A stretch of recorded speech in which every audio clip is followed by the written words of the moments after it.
زکوٰۃ کیا ہے؟ زکوٰۃ اپنے مال میں سے کچھ حصہ نکال کر غریبوں کا خیال کرنا ہے، یہ مال کی زکوٰۃ ہوتی ہے، اور یہ مال کی زکوٰۃ ادا کرنے سے اپنا مال بھی پاک ہو جاتا ہے، نمبر ایک مال پاک ہو جاتا ہے، اور نمبر دو مال پاک ہونے کی وجہ سے مال محفوظ ہوتا ہے، کیونکہ جب غریبوں کی مدد کرتے ہیں تو ان سے دعائیں ملتی ہے، اور وہ دعاؤں کی وجہ سے اللہ تبارک و تعالی بلیات کو ٹال دیتا ہے۔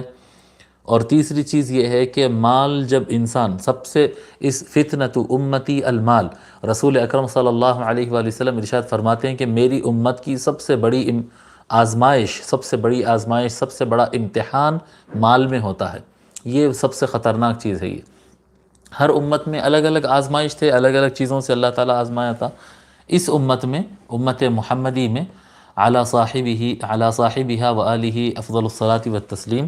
اس امت میں جو ہے سب سے بڑا امتحان مال ہے، اور مال کے لیے انسان کچھ بھی کر گزرتا ہے، اور یہ تصور کرتا ہے کہ مال ہی سب سے طاقتور چیز ہے، مال ہی سب سے وہ ہے، اور مال کے لیے یعنی لوگ اپنا ایمان بیچنا تیار ہو جاتے ہیں، لوگ جو ہے اپنے رشتہ داروں سے قطع تعلق یا رشتہ داروں کو قتل کرنے تک تیار ہو جاتے ہیں مال کے لیے۔ مال اتنی خطرناک چیز ہے یہ، تو جب اس کو نکالنے کی بات آتی ہے، یہ کب خطرناک ہوتا ہے؟ جب مال دل میں آتا ہے۔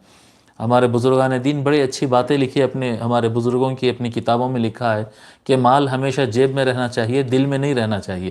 دل میں اللہ تعالیٰ رہنا ہے، دل میں اللہ تبارک و تعالی کا مقام ہے، اللہ تعالیٰ دل اللہ تعالیٰ کا گھر ہے، اور مال کی جگہ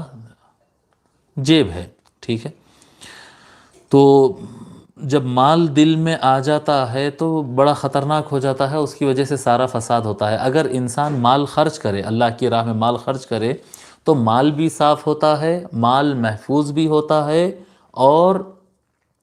کیا کہتے ہیں، جسم کی بھی حفاظت ہوتی ہے اس کے اندر۔ داؤ مرضاکم بالصدقہ، حضور صلی اللہ علیہ وآلہ وسلم فرمائیں کہ صدقہ کے ذریعے، صدقہ خیرات کے ذریعے اپنے بیماروں کا علاج کراؤ، اپنے بیماروں کا علاج کرو، تو یہ بھی ایک ہے کہ اس سے علاج بھی ہوتا ہے۔ اور چوتھی ایک اہم چیز یہ ہے کہ اس سے دل صاف